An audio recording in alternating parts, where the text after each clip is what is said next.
Hello and welcome to another Doctor Who video. Today I'm going to be looking at my DVD collection, which I am sadly unable to film at my bookcase, as it is actually logistically impossible. If you do like, please remember to like and subscribe, and let's get on with the DVDs. First we have Doctor Who and An Unearthly Child, which the first episode is absolutely stunning. And to be honest, I don't mind the next three with the cavemen. I think that's alright. Next we have Doctor Who The Daleks, which is, in my opinion, 5 episodes too long. It has about the plot of 2, and I find it really, really boring. Next we have The Edge of Destruction, which is a 2-parter I can enjoy. Next is Doctor Who The Keys of Marinus, which is a fun story actually, as it's mainly a run around, quest, fetch all the keys. And interestingly, it's one of the only Terry Nation scripts that he wrote for Doctor Who that doesn't contain the Daleks. Next we have Doctor Who The Aztecs, which is a pure historical that focuses around Barbara. Next is Doctor Who The Sensorites, which is frankly terrible. It's just so boring. Nothing happens. Next we have Doctor Who The Reign of Terror, which is another pure historical that I actually really enjoy, as it's set in the French Revolution. It also has 2 animated episodes, but honestly, I don't mind them. They're alright, they're not great animation, but I don't feel like it takes anything away from the good story that is beneath it. Next we have Doctor Who Planet of the Giants, which is, to be honest, I'm not really a fan. Next we have Doctor Who The Dalek Invasion of Earth, which is the second Dalek story, and yeah, it's alright, not bad, set in London. We actually get some nice scenes of London with the Daleks, which is always nice. Yeah, it's alright, not bad. Next we have Doctor Who The Rescue, which is a fun 2-parter to meet our new companion. Next we have Doctor Who The Romans, which is Doctor Who's attempt at a comedy, and it is interesting, as many of the jokes are just one-liners given by the Doctor in episode 3, and the fact that all the characters keep on missing each other, so infuriating. Next we have Doctor Who The Web Planet, which is not good. It's really not good. Next we have Doctor Who The Space Museum, which is definitely a better novel than it is TV story. Next we have Doctor Who The Chase, which is another fun one. It also introduces the mechanoids and sees the departure of Barbara and Ian. Next we have Doctor Who The Time Meddler, which, if you saw my book collection video, you'll know is my favourite story. I absolutely adore it. It's just so much fun. It's the first pure historical, introduces the monk. It's just perfection. Next we have Doctor Who The Ark, which is it's alright, it's not bad. It's the first story with Dodo, and she gets a cold and nearly wipes out a race, but it's alright. Next we have Doctor Who The Gunfighters, which is certainly controversial, but to be honest, I don't mind it. The song does get pretty annoying, but honestly, I don't think it's that bad. Next we have Doctor Who The War Machines with Wotan and the introduction of Ben and Polly, and the last story to feature Dodo, who just for some reason disappears at the end of episode 2 and never comes back for some reason. Very strange. Next up is Doctor Who The 10th Planet, which is the departure of William Hartnell, and it's a beautiful story. It's a really nice send-off, introduces the Cybermen beautifully, and the death of Mondas, and it's just a beautiful story. Next up is Doctor Who Lost in Time. This is an interesting DVD, as it compiles all the miscellaneous episodes that there are. So for instance, it's got the 2 episodes of the Crusades, it's got an episode of The Celestial Toymaker. It's just all the miscellaneous ones that you couldn't make a full DVD release of, and therefore I absolutely love it, as it's the essential box set or DVD for any Doctor Who fan. Next up we have Doctor Who The Power of the Daleks, which is an animated release, and I have to say I don't like the animation. I think the animation of the Daleks is probably the best, but the other characters, the humanoid characters, it's not good. It's the weakest animation probably of all of them, all the animations that have come so far. Next we have Doctor Who The Underwater Menace, which It's a good story, but a poor release, as they didn't animate the 2 missing episodes. Instead, they gave us 2 reconstructions, which is a poor excuse for a release. It's a good story, but probably not worth your time. Next we have Doctor Who the Moonbase, which is the return of the Cybermen in what is a cracking story, in my opinion, and some half-decent animation as well. Next we have Doctor Who the Macra Terror, which is a stunning story with some stunning animation. I really like this one. It's really fun, it's quite fast-paced as well, and the animation means that we can forget the fact that they actually only had 1 macra prop and it was rubbish. You can finally have those wide-angle shots with lots of macra, big and small. Next up we have the latest release in my collection, which is Doctor Who the Faceless Ones, and it is by far the best animation. It's the best animated story by a long way. I like the Faceless Ones anyway, as it's one of the only stories I actually bothered to watch the reconstructions, but the animations take it up to a new level. It is stunning and superb, and I love it. Next we have Doctor Who the Tomb of the Cybermen, which I feel gets a lot of overhype. Don't get me wrong, it's a good story, but I feel like it is overhyped too much. It is over-exaggerated a lot. It's not the heralded classic. It's good, but it's not the classic it was meant to be. Next we have Doctor Who the Ice Warriors, which is too slow. I don't like it, and I don't like the animation. Next we have Doctor Who the Enemy of the World, which for a long time was my favourite story until I got the Time Meddler. This story is James Bond. It's Doctor Who does James Bond, and it does it really, really well. Next we have The Web of Fear, which is in complete contrast to the Enemy of the World, as instead of being a big blockbuster, it's really tight, claustrophobic, it's in the underground, it's really controlled, it's scary, it's eerie, it's a perfection. Next is Doctor Who the Dominators, which I think we can all agree isn't very good. Next is Doctor Who the Mind Robber, which people seem to love this story, but I just can't get into it. It's 5 parts and I just don't like it. It's too weird, it's too wacky, it's slow, there's just something about it. It just doesn't click with me. Next is Doctor Who the Invasion, which is it's an alright story. I think 8 parts is too long, should have maybe been a 6-part or even a 4-parter. The animation actually isn't too bad, and it's the return of the Cybermen to Bias 4, and it's a big unit story which I really like. Next is Doctor Who the Crotons, which is better than the Dominators, but it's not great. However, the reason I quite like this release is because of the special features which goes through the whole of the Patrick Troughton era and dissects each story one by one, which I actually really like. Next we have Doctor Who the Seeds of Death, which is the return of the Ice Warriors, which is definitely better than the first story, and I really like it. Set on the moon, we have Mars, we have the Earth, we have Tiamat teleporting everywhere, we have an invasion, lots of bubbles and bubble bath and some pods. What more to say? I love it. Right, I've had to turn on the light as it was getting a bit too dark, but the next one is Doctor Who the War Games, which is a 10-part epic. It is fantastic, set across many different war zones. It's the end of Patrick Troughton, the final scene with the Time Lords is brilliant. It's just so much fun. That there is a bit of padding, however, as they stay in a barn, it seems, for like 3 or 4 episodes, but apart from that, it's perfection. Now on to the 70s with Doctor Who and the Silurians. I do not have Spearhead from Space, but this is 7 parts and it's alright, it's not bad. It does definitely pick up in pace as it goes along. It does start off being very slow, but once you actually see the Silurians and what they're doing, it does pick up very much.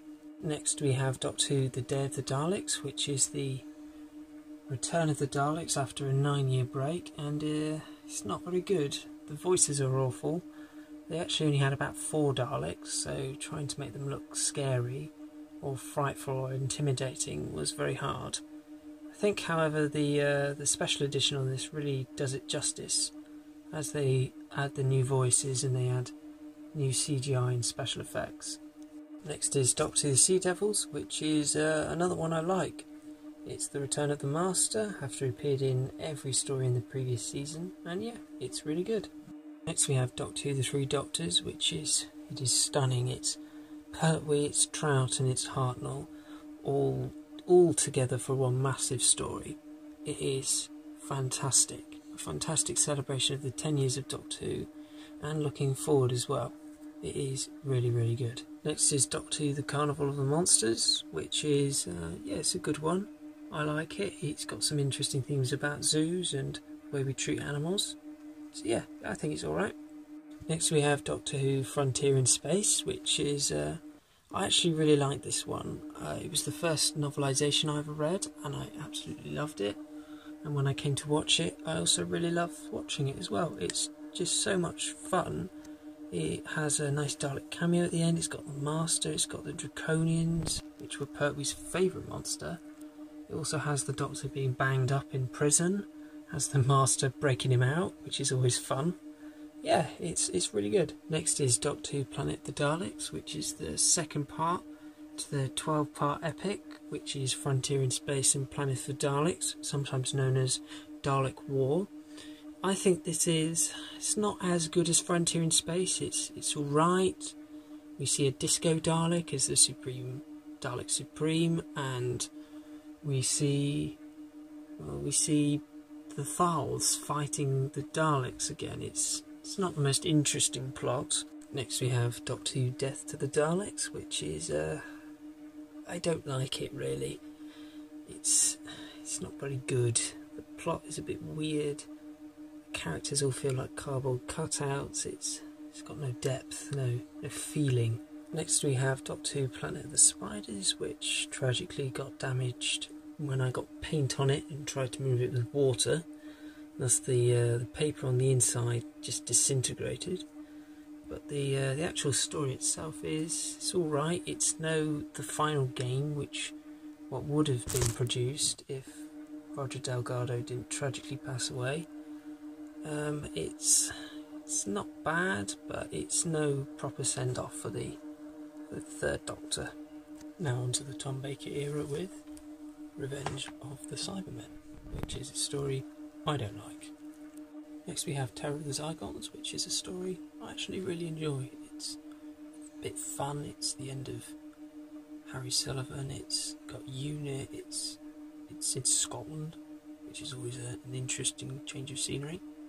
Yeah, I really like it. Next we have The Face of Evil, which is the introduction of Leela, and it's alright. It's a nice introduction story for Leela, but apart from that, it's nothing special. Next we have The Robots of Death, which is a fantastic story. It is brilliant. It's all about robophobia and how we perceive robots, particularly for this modern age. I feel like it's still relevant as we're still moving to an age of automation. Yeah, it's a really good story. Next we have Image of the Fandal, which is a Hammer horror styled story, and yeah, it's alright. It's not bad. I feel like it's a little slow in some places, but apart from that, yeah, it's a really good story. Next we have the animated reconstruction of Shada, which is, yeah, I actually really enjoyed this one. It's a bit long, 6 parts, but it is actually quite fast paced. It's quite fun, it's exciting. We actually go to see the prison planet of the Time Lords. There's a nice twist as well. Yeah, it's really good. I like this one. Now on to the 1980s with The Leisure Hive. I know this story gets a lot of hate, and I can see why. It is not very good.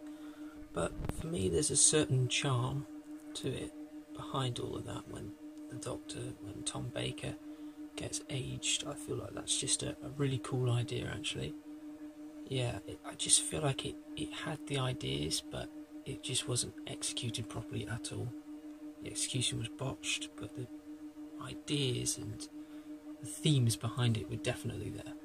Next we have Meglos, which has Tom Baker turn into a cactus, and the return of Jacqueline Hill, Losses Barbara.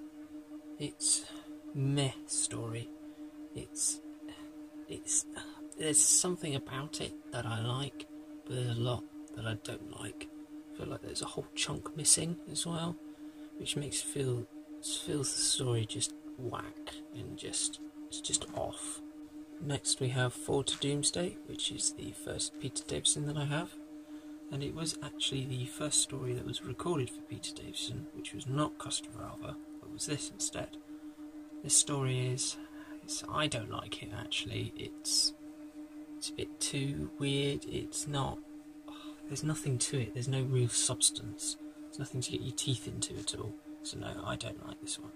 Next we have Doctor Who Kinder, which is in complete contrast to Forward to Doomsday, as this almost has too much. It's too psychedelic. It's actually gone too far with its ideas, and it's just alienated me completely. So yeah, I'm not a fan of this one either. Next we have Doctor Who Time Flight, which is another bad one. Don't like it. They ran out of money basically when filming Earthshock. It's not good. I think the only half decent thing is the nice twist at the end of episode 2, which I won't spoil, but it is actually half decent, that reveal. But apart from that, this isn't very good. Next we have Arkham Infinity, which is the return of Omega, and that's just about it really. There's nothing really to ride home about. It's alright, I guess. Shot in Amsterdam. Some nice location footage, but apart from that, there's nothing to write home about. Next is Doctor Who Snake Dance, which is just Kinder 2.0, and therefore I don't like it. It's just too psychedelic and it has all the problems of Kinder again. Interestingly, this is the first televised appearance of Martin Clunes, so that is, I guess, somewhat interesting. Next we have Doctor Who The King's Demons, which is a nice two-parter, a pseudo-historical which has the Master and the introduction of Chameleon. Next we have Doctor Who Warriors of the Deep, which is another bad one. Why was this even made? It's not good. Next we have Doctor Who The Awakening, which is, to be honest, another story I don't like. It's 2 parts and I really just don't like it. It's boring, nothing happens, and it's actually a bit confusing. So yeah, I don't like this one. Next we have Doctor Who Frontios, which is a story I actually really like. It's a bit mysterious. The Doctor knows he shouldn't be there, but he intervenes anyway. So yeah, this is a good one. Next we have Resurrection of the Daleks, which is a straight up classic, no questions asked, fantastic story. Next we have Doctor Who Planets of Fire, which is the departing story for Turlough, the introduction of Perry, and I'm a bit iffy about this one because the 5th Doctor seems to be really out of character in this one. Seems to be threatening Turlough every 5 seconds, which is definitely very strange. Supposedly the Master was going to die, and they were going to say that the Doctor and the Master were actually brothers. It's all very confusing, really. Next we have Doctor Who Attack of the Cybermen, which gets a lot of hate due to the amount of violence it has. But to be honest, I actually quite like it. It's a bit different. It's chock-a-block full of references to every Cyberman story that's been, which can get a bit annoying, but overall I actually quite like it. Next we have Doctor Who Vengeance on Varos, which is often seen as Colin's classic story, and I would have to agree, I actually really like this one. It's got good themes on imperialism, the death penalty, and just capitalism as a whole. I think it's brilliant, I really, really do. Next we have Doctor Who Timelash, which is, it's not a classic at all. It's not very good. The Borat, I think, looks fantastic. But apart from that, well, no, to be fair, episode 1 is alright. Episode 2 is not alright. It's downright terrible. To be honest, the best thing is probably the front cover. Next we have the Trial of a Time Lord series, starting off with The Mysterious Planet, which is actually a story I quite like. It's quite a strong start. The trial scenes are not annoying, as they will be further down the line, and I think it's got a good concept. It's shrouded in mystery about why the Doctor is on trial, so yeah, I really like this one. Next we have Mind Warp, which is the departure story for Perry. It's the reintroduction of Syl, and I actually don't like this one. There's just something about it I don't like. I don't like the Doctor being the anti-hero. I just don't like it. And then the only good part, when Perry dies, they then go and retcon it later on. Oh, I don't like this one. Next we have the Terror of the Vervoids, which I actually really like. It's the first story to have Mel. It's the Sixth Doctor is acting like the Sixth Doctor should. He's charming, he's witty. This is what Colin Baker's Doctor should have been. Absolutely love this story. Next we have The Ultimate Foe, which is a two-parter to end the series, and it's clear this ran into production issues. It's disjointed, it's alright as a story. He's got some good themes and some actually half-decent special effects, but there's something about it I like, but there's a lot I don't like. Next we have Doctor Who Paradise Towers, which is a story I flat out hate. Don't like this one. It's not good. Next we have Doctor Who Silver Nemesis, which is a bit of a strange one, as it's the 25th anniversary of Doctor Who, the Silver anniversary. And I feel like all the ideas are there, but again, it's another issue with production. It's just so poorly executed. Next we have Doctor Who The Greatest Show in the Galaxy, which is actually a really fun story. It's set in a circus, got the Sylvester McCoy doing circus tricks and juggling, and basically it's just a load of fun, but with a lot of menace as well, which I really like. And finally we have Doctor Who Ghostlight, which is the most confusing mess of a story. For some reason they omitted the 4th episode, which had all the explanation for some reason. It feels like it's missing something. That 4th episode I feel like would have made it a really good story. It's good, but it's too confusing to really understand properly. Thank you all for watching, and don't forget to like and subscribe, and I'll see you in the next video.